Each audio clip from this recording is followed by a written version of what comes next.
This is gonna turn out to be really good. Hey guys, good morning. I was supposed to get up pretty early in the morning, but unfortunately, as you can see, it's 12 o'clock on a Sunday, and I've just opened my eyes. I feel kind of terrible. It feels like a wasted opportunity because half of the day is gone. But then again, probably it was required, and that's why I needed to sleep. So yeah, we have some pretty good plans for the rest of the day, and let's see how it turns out.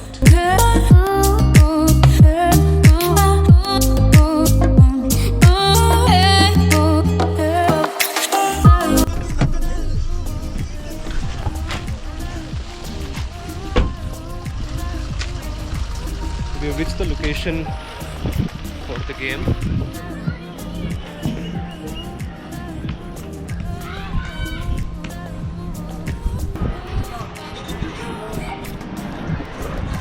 So I'm just going to the badminton court over here. It seems two of the guys have already reached. Let's see if we're gonna come.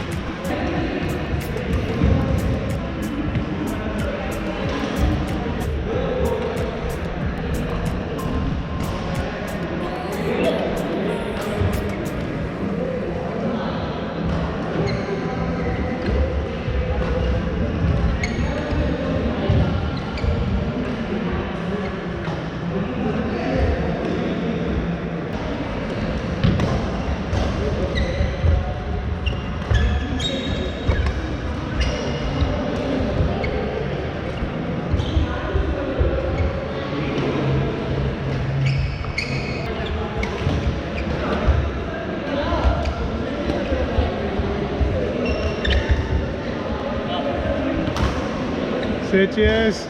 Woo! You lost? Okay. Good.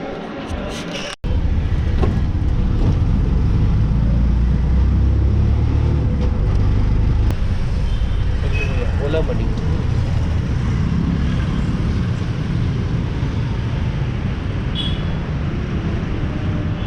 Apple has recently announced their very new iPadOS as a part of their WWDC meetup.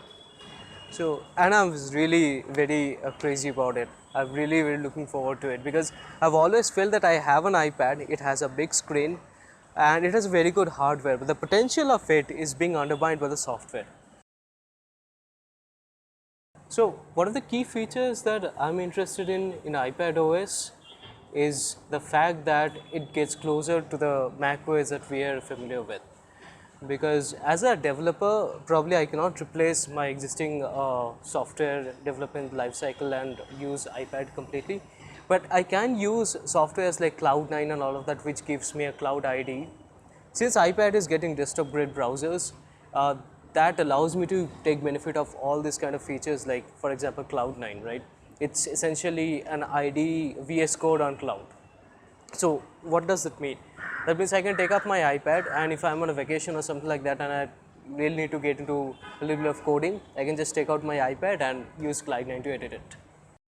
Another key benefit of having the new iPadOS is the fact that it basically works with all those gaming controllers that are out there, including the Xbox controllers.